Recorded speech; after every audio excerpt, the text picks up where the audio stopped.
vehicle. In this case, it is the Damon Dingo.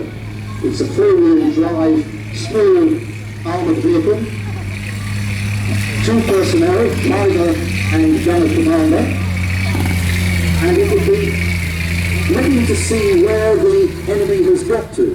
This is not a fighting vehicle in the way of an offensive vehicle. It does not attack.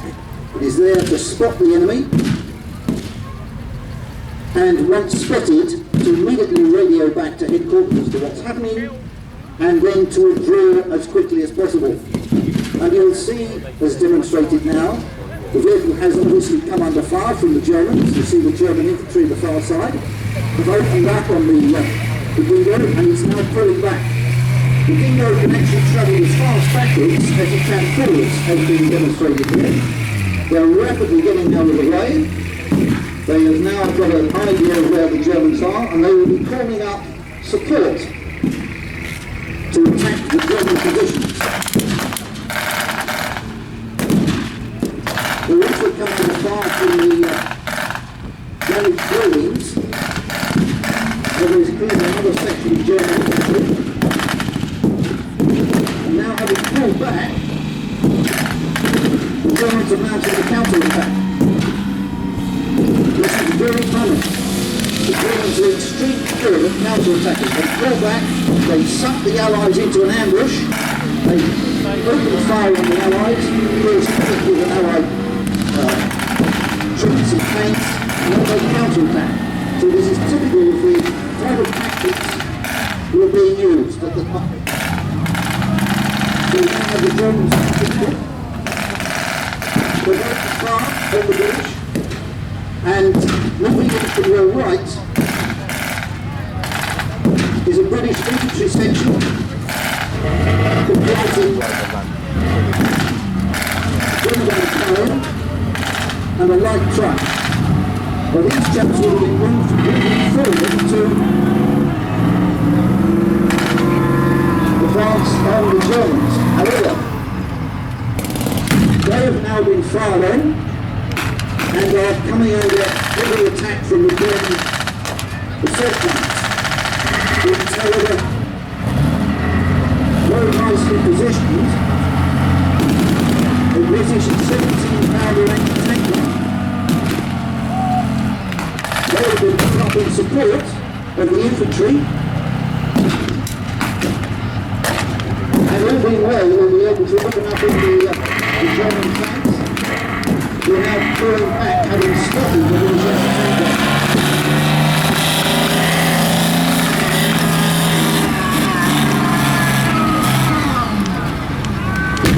It's now open fire on this tank, the assault gun.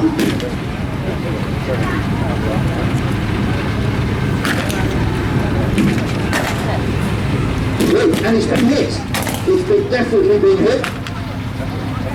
I think we need to visit these battle ranges which is significantly further than what we have in front of us today.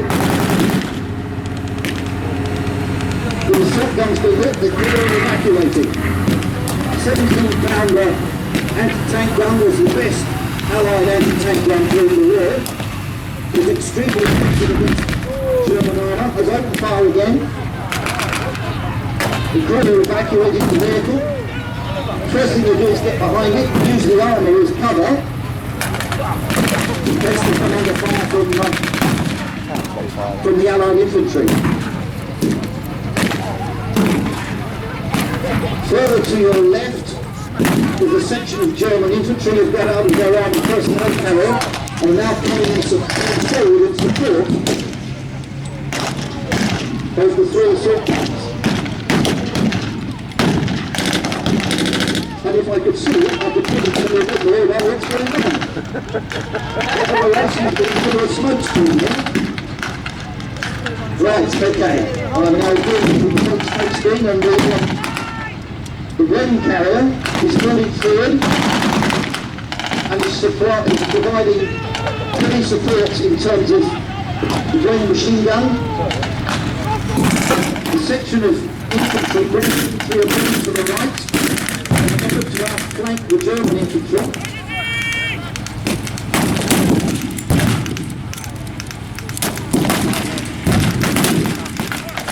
This is a fairly strong German position.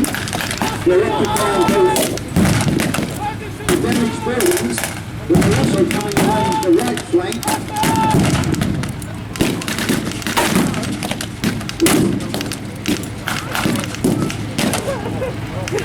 What we're seeing here is in fact a typical section of attacks by both the British and the Germans. They are representing the sort of tactics that took place. And now the enemy tank is firing on the German tanks.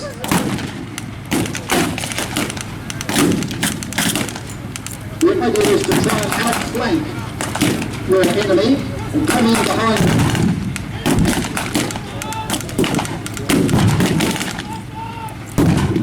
German section comprises 10 men, and it has a distinct advantage over the British section of 10 men, because the German section has 2 machine guns. These machine guns are intended to provide heavy machine gun firing support to the advancing infantry. The British section of 10 men has 1 machine gun, the Bren gun, and although a very effective machine gun, it does not provide the same, the section is not providing the same level of machine gun fire and support that the German section has. The half-tracks are now coming forward to support their infantry with their heavy weapons. The British infantry appear to have outflanked them.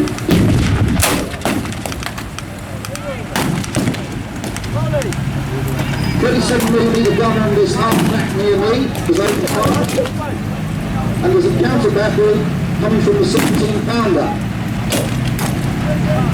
British infantry section on the far side have managed to get into the growing columns and are moving forward against the left flank of the Germans. There's a Bren gunner that's just popped up in a shell hole, and he's trying to give covering fire to the rest of his section. Germans are now pulling back under the rate of fire from the British sections. The British are now using the window under protection to provide cover for the British infantry section that is moving up to support the guys who are already in the shell holes.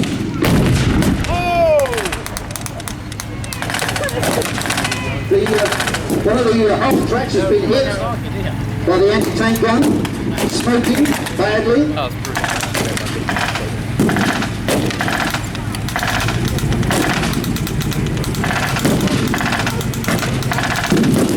And now we have really heavy support here coming up from the right-hand side of the arena. Cornwall tank, standard British Army tank of World War II, 75mm gun, used mainly by reconnaissance regiments of the armoured divisions, supporting the markings of the 7th Armoured Division, and is now in a position to provide serious fire against the Germans. The Germans are now actually in a fairly difficult position. They've got 2 of their assault guns left out and 1 of their half-tracks. Now now we can pull back. Good support here from the Cornwall tank moving forward. This tank was a very effective high-speed tank, going up to 45 miles an hour. It was faster than any other World War II tank at the time.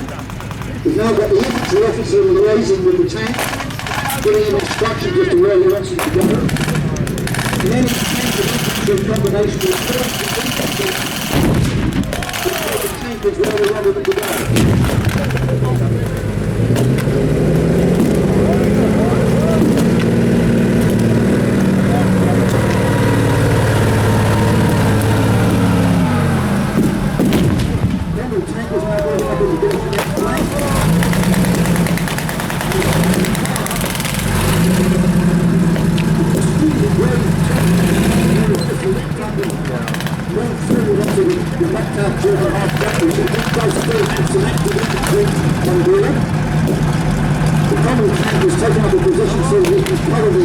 Advancing infantry with both its machine gun and its 75mm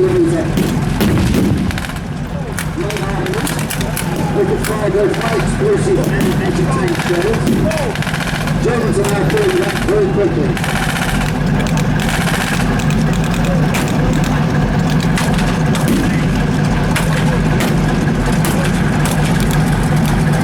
The British soldiers are using the standard British Army rifle of World War II, the Reenactment Battle.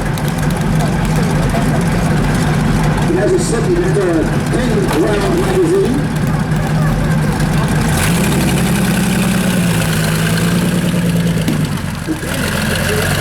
With the carrying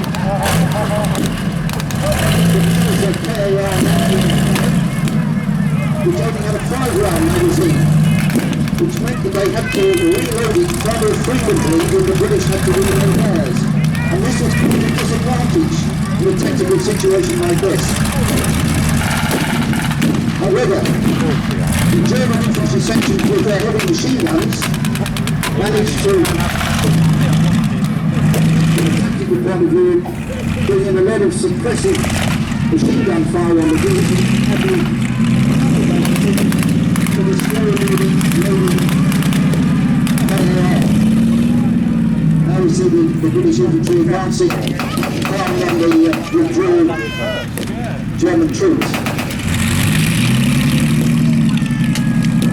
The Germans also used the Schnauzer, which is a submachine gun, and you'll see one or two of the German troops carrying a weapon with a magazine which goes straight downwards, and that is the German quick-firing, short-range Schmeisser submachine gun. Now we'll be able to have a situation where